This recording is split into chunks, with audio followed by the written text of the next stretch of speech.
ಭಾರತೀಯ ವಿದ್ಯಾರ್ಥಿ ಪರಿಷತ್ ಬಳ್ಳಾರಿ ವಿಭಾಗ ಕುರುಗೋಡು ತಾಲೂಕು ಶಾಖಾ ವತಿಯಿಂದ ಡಾಕ್ಟರ್ ಬಾಬಾ ಸಾಹೇಬ್ ಅಂಬೇಡ್ಕರ್ ಅವರ ಮಹಾಪರಿನಿರ್ವಾಣ ದಿನದ ಅಂಗವಾಗಿ ಭಾವಚಿತ್ರಕ್ಕೆ ಪುಷ್ಪಾರ್ಚನೆ ಮಾಡುವುದರ ಮೂಲಕ ಗೌರವ ನಮನಗಳನ್ನು ಸಲ್ಲಿಸಲಾಯಿತು. ಈ ಸಂದರ್ಭದಲ್ಲಿ ಬಳ್ಳಾರಿ ಜಿಲ್ಲೆ ಸಹ ಸಂಚಾಲಕರು ಆದ ಶ್ರೀ ಕುಮಾರ್ ನಾಯಕ್ ಹಾಗೂ ಎಸ್ಬಿ ಮಲ್ಲಿಕಾರ್ಜುನ, ಅಭಿಜಿತ್, ರವಿಕುಮಾರ್, ರಾಘವೇಂದ್ರ, ಭರತ್, ಬಸವರಾಜ್, ಶರಣ, ಸಂತೋಷ ಕಾರ್ಯಕರ್ತರು ಉಪಸ್ಥಿತರಿದ್ದರು.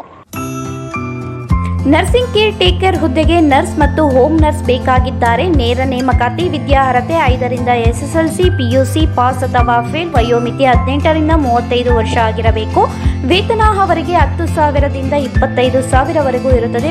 ಆರೈಕೆ ಆಸ್ಪತ್ರೆಗಳಲ್ಲಿ ತರಬೇತಿ ಇರುವ ಫಿಮೇಲ್ ಹೋಮ್ ನರ್ಸ್ ಬೇಕಾಗಿದ್ದಾರೆ. ಹೋಮ್ ನರ್ಸಿಂಗ್ ಕೆಲಸ ಗೊತ್ತಿಲ್ಲದ ಮಹಿಳಾ ಅಭ್ಯರ್ಥಿಗಳು ಸಹ ಅರ್ಜಿ ಸಲ್ಲಿಸಬಹುದು. ಉಚಿತ ಊಟ ವ್ಯವಸ್ಥೆ ನೀಡಲಾಗುತ್ತದೆ. ಆರೈಕೆ ಆಸ್ಪತ್ರೆಗಳಲ್ಲಿ ತರಬೇತಿ ಇರುವ ಫಿಮೇಲ್ ಹೋಮ್ ನರ್ಸ್ ಬೇಕಾಗಿದ್ದಾರೆ. ಹೋಮ್ ನರ್ಸಿಂಗ್ ಕೆಲಸ ಗೊತ್ತಿಲ್ಲದ ಮಹಿಳಾ ಅಭ್ಯರ್ಥಿಗಳು ಸಹ ಅರ್ಜಿ ಸಲ್ಲಿಸಬಹುದು. ಹೆಚ್ಚಿನ ಮಾಹಿತಿಗಾಗಿ ಸ್ನೇಹ ಹೋಮ್ ನರ್ಸಿಂಗ್ 8792264665 ಈ ನಂಬರ್ಗೆ ಸಂಪರ್ಕಿಸಿ. ಮತ್ತೊಂದು ನಂಬರ್ 8792264676.